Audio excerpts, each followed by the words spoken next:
नमस्कार दोस्तों, स्वागत है आपका एक बार फिर से योगेंद्रा टाइम्स प्लेटफॉर्म पे। दोस्तों आज हम चर्चा करेंगे हवाओं के बारे में और साथ ही साथ एयर प्रेशर बेल्ट के बारे में भी चर्चा करेंगे।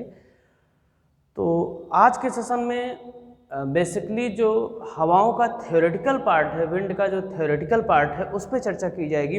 आपने बहुत जगहों से पढ़ा होगा, परंतु आपको एयर प्रेशर बेल्ट के बारे में, एयर सेल के बारे में क्लियरेंस नहीं हुई होगी, आपके दिमाग में आज भी डाउट होगा। तो आज के सेशन में एकदम बिल्कुल क्लियर आपकी हवाओं से संबंधित जो भी क्वेश्चंस हैं यहाँ से सही हो जाएंगे, खास करके थ्योरेटिकल पार्ट वाले। तो आपको समझ में आ जाएगा हवाएं चलती कैसे हैं, क्या कारण है कि हवाएं स्थल से जल की तरफ या जल से स्थल की तरफ क्यों चलती हैं, किस कारण से चलती हैं, कब हवाएं तेज चलेंगी, कब हवाएं स्लो चलेंगी, तूफान कैसे आते हैं, सारी चीज़ों के बारे में चर्चा करेंगे। आइए शुरू करते हैं आज के सेशन में। सबसे पहले हम जानेंगे वायुदाब क्या है। सबसे पहले जो जानेंगे वायुदाब, ये शब्द हम लगातार सुनते रहते हैं। वायुदाब, एयर प्रेशर। दोस्तों इसको लगातार सुनते हैं परंतु हम उतना समझ नहीं पाते हैं, इतना ही अनुमान इससे लगाते हैं कि हवाओं का दाब। लेकिन मान लीजिए आपसे कोई एयर प्रेशर की, वायुदाब की परिभाषा पूछता है कि वायुदाब को हम किस तरीके से हम व्यक्त करें शब्दों में, तो ध्यान दीजिएगा संपूर्ण वायुमंडल का, ठीक, संपूर्ण वायुमंडल का पृथ्वी के इकाई क्षेत्रफल पर, अगर हम इतना क्षेत्रफल काट लें पृथ्वी की सतह से, तो संपूर्ण वायुमंडल का इस क्षेत्रफल पर जो दबाव पड़ेगा, जो भार पड़ेगा, उसे ही हम क्या बोलते हैं, वायुदाब कहते हैं। अर्थात अगर हम आपसे परिभाषा के तौर पे बात करें तो पृथ्वी के इकाई क्षेत्रफल पर संपूर्ण वायुमंडल द्वारा डाले गए भार को ही हम क्या कहते हैं, वायुदाब कहते हैं। इसका जो मात्रक होता है दोस्तों वो किलोग्राम पर सेंटीमीटर स्क्वायर होता है, इसको ध्यान में रखिएगा। हो सकता है अब आप सोच रहे हैं इस बात को, तो इसको तो हमने कभी पढ़ा नहीं है। आपने जो बेसिकली पढ़ा है उसके बारे में मैं बताता हूँ। आपने पढ़ा है मिली बार के बारे में कि वायुदाब का मात्रक कौन सा होता है, मिली बार। लेकिन अगर मिली बार की जगह हम देखें तो ये प्रति इकाई क्षेत्रफल पर डाला गया भार, किलोग्राम में भार को हम लेंगे और सेंटीमीटर में इकाई मानक को लेंगे। मानक जो भी होगा वो संपूर्ण सतह का समान होगा। तो ये क्या है, वायुदाब है कि संपूर्ण वायुमंडल द्वारा इकाई क्षेत्रफल पर डाला गया भार ही क्या है, पृथ्वी का वायुदाब है। देखिए एक चीज़ और यहाँ पे जाना जरूरी है कि जो वायुदाब है वो एक रिलेटिव संकल्पना है। अर्थात जब हम कहीं पर कहते हैं कि यहाँ का वायुदाब ज़्यादा है, तो इसका मतलब कोई एक ऐसा स्थान है जिसका वायुदाब कम है। जैसे अगर हम कहें कि हमारा बेटा बददिमाग पैदा हुआ है, तो इसका मतलब है किसी का बेटा ऐसा है जो दिमागदार है ना। तो हम कहीं ना कहीं रिलेटिवली उसको कनेक्ट कर रहे हैं। जैसे औसत जो वायुदाब होता है समुद्र की सतह पर वो 1013 मिलीबार होता है। याद रखिएगा जहाँ भी आप लिखा देखेंगे मिलीबार में ही लिखा देखेंगे, ठीक। तो ये समझ में आया कि समुद्र की सतह पर औसत समुद्र तल पर कितना होता है, 1013 मिलीबार। ये आपसे कई बार प्रश्न में पूछा जाता है। साथ ही साथ मात्रक जब आपसे पूछा जाएगा तो आप मिलीबार लगाएंगे। अगर मिलीबार ऑप्शन में नहीं है तो आप किलोग्राम पर सेंटीमीटर स्क्वायर लगाएंगे। इसको आपको ध्यान में रखना है, ठीक। तो आशा करते हैं वायुदाब वाला पोर्शन आपका क्लियर हो गया होगा। अब हम पढ़ेंगे कि हवाओं का चलना किस तरीके से होता है, कौन कौन सी ऐसी क्रियाविधि होती है कि हवाएं इस तरीके से चलती हैं, क्या क्या उसके पीछे कारण है। ठीक है दोस्तों, तो आइए दोस्तों आगे चर्चा करते हैं कि हवाओं के चलने के बारे में कि क्या वजह है, किस तरीके से, कब हवाएं तेज चलेंगी, कब हवाएं धीमी चलेंगी। और ध्यान दीजिएगा इसी के हम आगे के क्रम में हम विभिन्न हवाओं की चर्चा करेंगे जो आपसे एग्जाम में फैक्चुअल इंफॉर्मेशन के तहत या यूँ कहें कि स्टैटिक जो जीके का पोर्शन होता है उसके तहत पूछे जाते हैं। देखिए मान लीजिए कोई दो स्थल हैं, आराम से समझिए, अगर समझ में नहीं आता है तो कमेंट करके आप हमसे पूछ सकते हैं। और अगर वहाँ पर भी आपको दिक्कत हो रही है तो yogendratimes@gmail.com पर मेल कर सकते हैं। वहाँ से भी दिक्कत हो रही तो हमारे फेसबुक पेज से जाके हमसे संपर्क कर सकते हैं। मान लीजिए स्थल X है और ये स्थल Y है, दो स्थल हैं। यहाँ पे क्या हो रहा है कि हवाएं या यूँ कहें कि यहाँ का जो पार्ट है स्थल वाला, ये तेजी के साथ गर्म हो रहा है। ठीक, ये पोर्शन क्या हो रहा है, तेजी के साथ गर्म हो रहा है। एक प्रकृति होती है, जब स्थल गर्म होता है तो वहाँ की जो हवाएं हैं वो गर्म होकर कहाँ जाएंगी, ऊपर की तरफ उठ जाएंगी। इसको ध्यान से देखिएगा, हवाएं क्या होंगी, ऊपर की तरफ उठ जाएंगी। ठीक, और ध्यान दीजिएगा कभी भी जो है स्थल का कोई भी पार्ट क्या होता है, खाली नहीं रहता है। ठीक, क्योंकि खाली हो जाएगा तो निर्वात बन जाएगा, और निर्वात जैसी स्थितियां नहीं पैदा होती हैं पृथ्वी पर, खास करके जब तक उसको वैज्ञानिक प्रयोगों के लिए न इस्तेमाल किया जाना हो या कृत्रिम रूप से निर्वात न किया जाना हो। ठीक है दोस्तों, तो जब ये स्थल सूर्य की रोशनी में गर्म होगा तो गर्म होकर हवाएं क्या करेंगी, ऊपर की तरफ उठ जाएंगी। ठीक, हवाएं कहाँ गई, ऊपर की तरफ गई। ठीक है, इसको एक पर्टिकुलर टर्म दिया जाता है कि जब ऊपर की तरफ हवाएं जाती हैं तो उसमें कहते हैं कि पुल फैक्टर काम करता है। कभी आपसे एग्जाम में पूछा जा सकता है कौन सा फैक्टर काम करता है, पुल फैक्टर काम करता है। इसको आप ध्यान में रखिएगा। ठीक है, हवाएं ऊपर की तरफ चली गई, अब ये स्थान क्या हो गया, खाली हो गया कुछ पल के लिए। कुछ ऐसा पल आएगा जिसके लिए खाली हो जाएगा। अब मैंने पहले बताया कि ये स्थान खाली नहीं रहना है, तो जहाँ पर हवाएं, अब मतलब ये हवाएं उठ गई तो यहाँ का मामला क्या हो गया, प्रेशर कम हो गया, लो प्रेशर क्रिएट हो गया। थोड़ा सा एक बार फिर से समझिएगा, ये स्थल गर्म हुआ, गर्म होकर हवाएं ऊपर की तरफ उठ गई। जब हवाएं ऊपर की तरफ उठ गई तो इस सतह पर जो हवाओं द्वारा डाला गया दाब था वो कम हो गया, लो प्रेशर इसे कहते हैं या निम्न वायु दाब कहते हैं। ठीक है, निम्न वायु दाब हो गया। अब यही मान लीजिए दूसरा ऐसा स्थान है जो अभी गर्म नहीं हुआ है। ठीक ठीक, तो यहाँ पर हवाएं क्या करेंगी, नीचे की तरफ उतरती हैं। ठीक, नीचे की तरफ उतरती हैं, या दूसरी तरह ये भी कहें कि यहाँ हवाएं ऑलरेडी उतर चुकी हैं, यहाँ हवाएं स्थिर हैं। तो हवाएं जिस ठंडे प्लेस पर, हमेशा याद रखिएगा, हवाएं उस प्लेस पर नीचे की तरफ आएंगी जो कैसा होगा, ठंडा होगा। ठीक, कैसा होगा, ठंडा होगा। तो जिस फैक्टर के तहत हवाएं वायुमंडल से पृथ्वी की सतह की तरफ आती हैं उसे कहते हैं दोस्तों पुश फैक्टर। इसको आप दिमाग में थोड़ा रखिएगा, क्या कहते हैं भैया, पुश फैक्टर कहते हैं। ठीक, अब क्या होगा, अब चूंकि हवाएं यहाँ सतह पर हैं और यहाँ पर हवाएं नहीं हैं, ऊपर की तरफ उठ गई हैं, तो ये हवाएं क्या करेंगी, स्थल y से x की तरफ चलेंगी। ठीक है, समझ रहे हैं, कहाँ से चलेंगी, y से x की तरफ चलेंगी। इसको हमेशा याद रखिएगा, y से x की तरफ ये हवाएं चल रही हैं। ठीक, तो आपको ऐसा देखने में लगेगा कि फला जगह से हवाएं फला जगह की तरफ जा रही हैं। अगर यहाँ के हिसाब से देखें, स्थल y से हवाएं स्थल x की तरफ जा रही हैं। ठीक, अब जब यहाँ से हवाएं जा रही हैं तो यहाँ दूसरी तरफ से हवाएं उतर भी रही हैं। ठीक है, अब यहाँ से एक सामान्य सा प्रश्न बन सकता है कि हवाएं वायुदाब के किस स्तर से चलती हैं, तो हाई प्रेशर से भैया लो प्रेशर की तरफ चलती हैं। उच्च दाब से हवाएं हमेशा निम्न दाब की तरफ चलती हैं। ये सार्वभौमिक सत्य है, इसको किसी भी तरीके से पूछता है।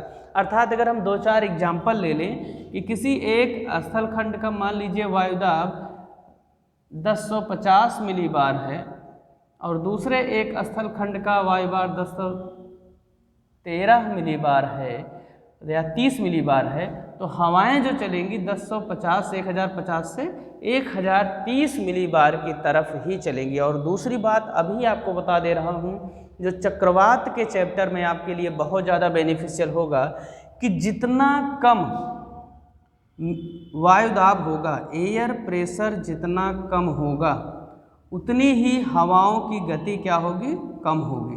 जैसे मान लीजिए 1080 मिलीबार है, ठीक, 1080 मिलीबार का वायुदाब है और दूसरी जगह यहाँ पर 1070 मिलीबार का वायुदाब है, तो प्रेशर का डिफरेंस कम है, इसलिए जो हवाएं चलेंगी वो हल्की गति से चलेंगी। परंतु अगर मान लीजिए यही किसी एक जगह पर दो स्थल पास पास में हैं, एक जगह 1200 मिलीबार का दाब है और दूसरी जगह 1000 मिलीबार या 1030 मिलीबार का दाब है, तो क्या करेंगे, हवाएं तेजी के साथ बहुत तेज गति से चलेंगी। ठीक है। दूसरी बात ये भी कि हवाओं की गति उन दो स्थलों के बीच डिस्टेंस से भी थोड़ा सा प्रभावित होती है, परंतु आपको अभी प्रिलिमिनरी लेवल पर यही इतना ध्यान देना, अपने दिमाग को बताना है कि जितना ज़्यादा प्रेशर का डिफरेंस होगा उतनी तेज गति से हवाएं चलेंगी। ठीक है भैया।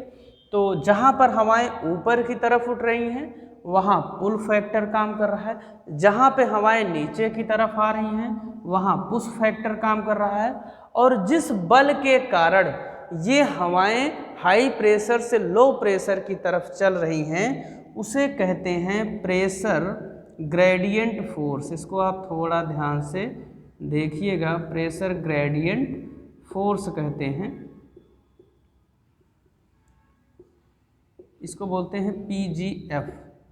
KGF है ना, शक्तिशाली है मूवी में, आप देखेंगे तो KGF की तरह ही हवाएं कैसे चलेंगी, PGF से। ठीक है ना, जो हाई प्रेशर वाला है उसे लो प्रेशर की तरफ चलेंगी, लेकिन उसको नाम क्या दिया गया है, प्रेशर ग्रेडियंट फोर्स।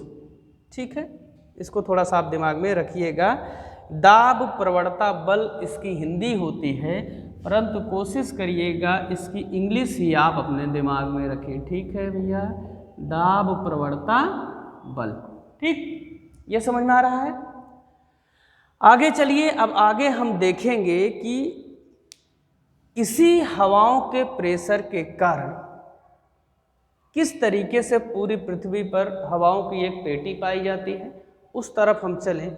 इससे पहले थोड़ा एक चीज़ आपको यहाँ पे बताते चलते हैं कि वायु दाब से एक प्रश्न बनता है बैरोमीटर वाला।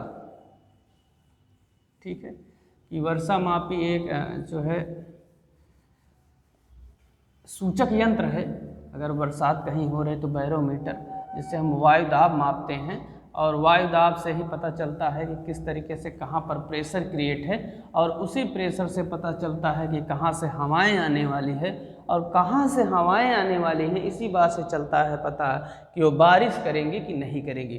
तो अगर बैरोमीटर में जो पैमाने का जो मापन है वो तेज़ी के साथ नीचे गिर रहा है, तो इसका मतलब भैया आंधी तूफान का ये सूचक है। किसका? आंधी तूफान का सूचक है। ठीक है, अगर बैरोमीटर का जो पैमाना है, जो अंकन हुआ, जो पाठ्यांक है, वो तेज़ी के साथ नीचे गिर रहा है फटाफट, तो इसका मतलब आंधी तूफान आने वाला है। दूसरी बात, अगर यही धीरे धीरे करके ऊपर की तरफ जा रहा है तो इसका मतलब क्या है, बरसात होगी। ठीक, परंतु अगर यही तेज़ी के साथ ऊपर जा रहा है, इसका मतलब मौसम कैसा रहेगा, साफ रहेगा। इसको आपको ध्यान में रखना है थोड़ा सा। अभी तक जो हाल फिलहाल में पूछा गया है यही कि बैरोमीटर के पाठ्यांक का तेज़ी से नीचे गिरना क्या प्रदर्शित करता है, आंधी तूफान का यह एक सूचक है। इसको थोड़ा सा आप ध्यान में रखिएगा। ठीक, अगर तेज़ी के साथ आ रहा है इसका मतलब आंधी तूफान आएगा, और तेज़ी के साथ आने के बाद ही वो क्या करता है, धीरे धीरे करके ऊपर चढ़ता है। ऊपर चढ़ने का भी मतलब है कि बारिश के साथ मौसम साफ होगा, परंतु अगर तेज़ी के साथ ऊपर चढ़ रहा है इसका मतलब जल्दी से मौसम साफ हो जाएगा। ठीक, आइए दोस्तों देखते हैं कि किस तरीके से पूरी पृथ्वी पर वायुदाब पेटियों की क्या है सिचुएशन। ठीक है, जैसे मैं वायुदाब पढ़ लिया तो अब पढ़ेंगे एयर प्रेशर बेल्ट। ठीक है दोस्तों, वायुदाब पेटियां पूरी पृथ्वी पर देखेंगे किस तरीके से वायुदाब पेटियां स्थित हैं। देखिए, वायुदाब पेटियां बन कैसे सकती हैं। जैसे मैंने पहले ही बताया कि सबसे पहली बात, जहां कहीं पर भी टेम्परेचर अगर ज़्यादा हो रहा है, किसी स्थान x पर मान लीजिए टेम्परेचर बढ़ रहा है, तो जो यहाँ का प्रेशर होगा वो क्या होगा, घटेगा। अगर टेम्परेचर घट रहा है भैया तो इसका मतलब प्रेशर क्या करेगा, बढ़ेगा। ठीक, इसको आपको दिमाग में रखना है पूरे ज्योग्राफी के टर्म में। अगर टेम्परेचर बढ़ रहा है, क्यों, अगर किसी स्थान x पर टेम्परेचर यहाँ पर बढ़ेगा तो यहाँ की हवाएं क्या हो जाएंगी, ऊपर उठ जाएंगी। अगर ये हवाओं के सिलसिले में ही नहीं तो आप साइंस यहाँ पे लगाने देंगे, जब हवाएं ऊपर उठ जाएंगी तो क्या होगा, ये स्थान खाली हो जाएगा और यहाँ पर प्रेशर कम हो जाएगा। वहीं दूसरी तरफ जब यहाँ पर टेम्परेचर कम होगा तो हवाएं क्या करेंगी, नीचे की तरफ आएंगी, और जब हवाएं नीचे की तरफ आएंगी तो प्रेशर क्या कर जाएगा, बढ़ जाएगा। इसको आप थोड़ा सा दिमाग में रखिएगा। आइए वायुदाब पेटियों के बारे में थोड़ी सी हम चर्चा करते हैं। ठीक है, देखिए वायुदाब पेटियों का क्या मामला है कि वायुदाब पेटियां पूरी पृथ्वी पर 7 प्रकार की पाई जाती हैं। ये पेटियों का मतलब ये है एक ऐसा ग्रुप जो समान तरीके की हवाओं का है और जिनके कारण, जिनके द्वारा उत्पन्न किए गए दाब के कारण ही हवाएं एक स्थान से दूसरे स्थान पर चलती हैं।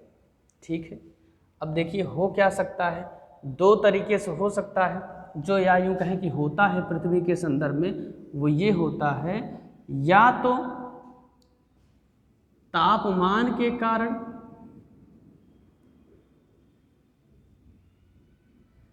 या तो गति के कारण। पृथ्वी जो घूर्णन गति कर रही है उसके कारण ये पेटियां बनेंगी, तो इसे कहते हैं तापजन्य और गतिजन्य पेटियां। ठीक है, या तो टेम्परेचर कहीं पर ज़्यादा होगा तो हवाएं उठेंगी, उनका एक क्राइटेरिया बनेगा, कम होगा तो एक क्राइटेरिया बनेगा।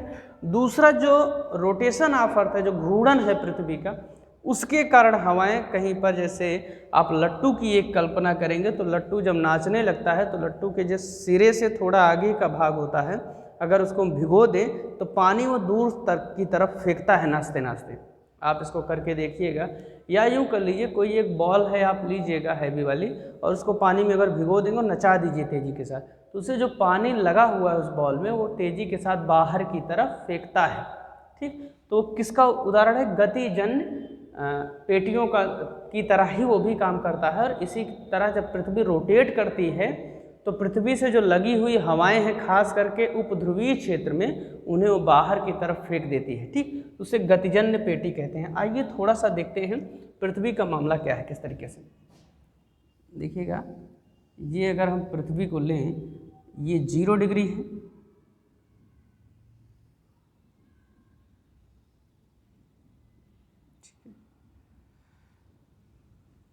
ये 30 से 35 डिग्री वाला है, और यही मान लीजिए 60 से 65 डिग्री वाला है।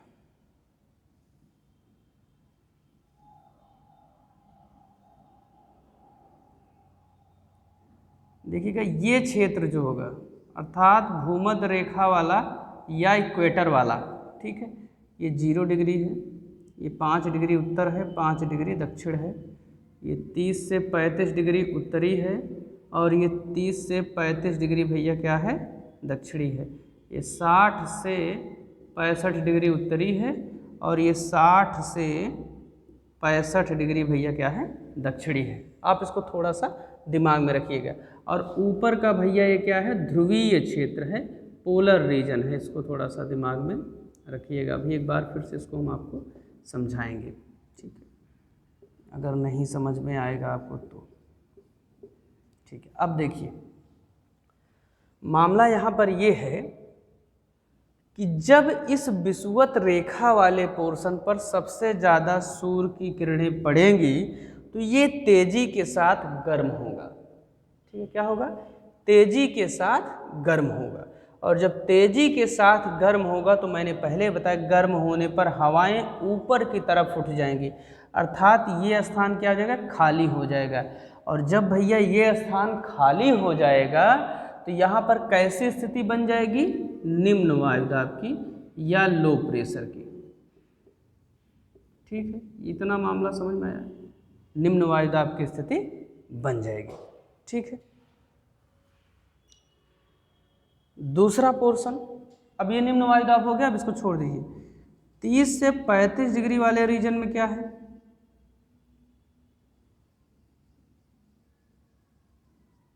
यहाँ पे क्या होगा? यहाँ पे आप देखेंगे जो ये विषुवत रेखा से हवाएं उठती हैं, अर्थात जब हवाएं ऊपर की तरफ उठेंगी तो ये क्या करेंगी? धीरे धीरे जाकर इधर की तरफ ही चली जाएंगी। ठीक, अब यहाँ पर हवाएं बैठ रही हैं, अर्थात बैठ रही हैं, तो ये कैसा बनेगा? उच्च वायुदाब बनेगा। कैसा बनेगा? उच्च वायुदाब बनेगा। दूसरी तरफ सबसे इम्पॉर्टेंट चीज़ ये है, जब उपध्रुवीय क्षेत्रों में जाएंगे, अर्थात 60 से 65 डिग्री वाले क्षेत्रों में हम जाएंगे, तो यहाँ पे ये होगा कि पृथ्वी, जो बॉल वाला हमने एग्जाम्पल दिया, घूर्णन के कारण पृथ्वी यहाँ की हवाओं को ऊपर की तरफ फेंक देती है। ऊपर की तरफ ऐसे फेंकती, कुछ हवाएं ध्रुवों की तरफ चली जाती हैं, कुछ हवाएं इस उपोष्णकटिबंधीय क्षेत्र की तरफ चली जाती हैं, 30 से 35 डिग्री क्षेत्र की तरफ चली जाती है। इसको ध्यान रखिए, 30 से 35 डिग्री चली जाएंगी और बाकी ध्रुवों की तरफ चली जाएंगी। ठीक, अर्थात यहाँ पर भी क्या बन जाएगा, निम्न वायुदाब का क्षेत्र ये बन जाएगा 60 से 65 वाला क्षेत्र भी। ठीक है, अभी आप समझते चलिए बस। ठीक, और चूंकि ध्रुवीय क्षेत्र बहुत ज़्यादा ठंडा होता है इसलिए यहाँ पर क्या होता है, उच्च वायुदाब होता है। दोनों तरफ, ये जो मैं लिख रहा हूँ दोनों तरफ है, ऐसा नहीं किसी एक तरफ है। ठीक है, हमने कुछ नहीं समझा अभी तक, सिर्फ प्रेशर के बारे में हमने पढ़ा कि यहाँ पर हवाएं उठ जाएंगी, खाली हो जाएगी, इसलिए निम्न वायुदाब। ठीक है, यहाँ पे हवाएं गिर रही हैं यहाँ से उठकर विषुवतीय क्षेत्र से, इसलिए क्या हो जाएगा, यहाँ पर उच्च दाब हो जाएगा। ठीक, उसी तरीके से ध्रुवों की तरफ से हवाएं क्या करेगी, पृथ्वी घूर्णन गति के कारण फेंक देती है यहाँ से। ठीक, इसीलिए क्या बन जाती है, निम्न वायुदाब हो जाता है, क्योंकि ये स्थान खाली हो जा रहा है। उपध्रुवीय क्षेत्र कैसा हो जाएगा, निम्न हो जाएगा। और ध्रुवीय क्षेत्र से पहले से हवाएं बैठ रही, साथ ही साथ ये भी हवाएं जाके बैठ रही, इसीलिए क्षेत्र कैसा हो जाएगा, हाई प्रेशर हो जाएगा। ठीक है, इतना समझ में आया। अर्थात अब अगर इनको हम बांटें तो तापजन्य में कौन कौन आएगा, तापजन्य में आपको याद रखना है टेम्परेचर के कारण जो हवाएं बन रही हैं, तापजन्य जो है इसको थोड़ा सा अगर हम लिखें, तापमान के कारण जो बन रही है, तो उसमें सबसे पहले लिखेंगे आप विषुवत रेखीय निम्न दाब पेटी, विषुवत रेखीय निम्न दाब पेटी। ठीक, ये हो गया एक पोर्शन। दूसरा पोर्शन क्या है, तापजन्य में ही है, उपोष्णकटिबंधीय। 30 से 35 डिग्री वाले एरिया क्या कहते हैं, उपोष्णकटिबंध कहते हैं, 30 से 35 डिग्री वाले। ठीक, और उपोष्णकटिबंध वाला कैसा है मामला भैया, उपोष्णकटिबंध वाला उच्च दाब की पेटी है, उपोष्णकटिबंधीय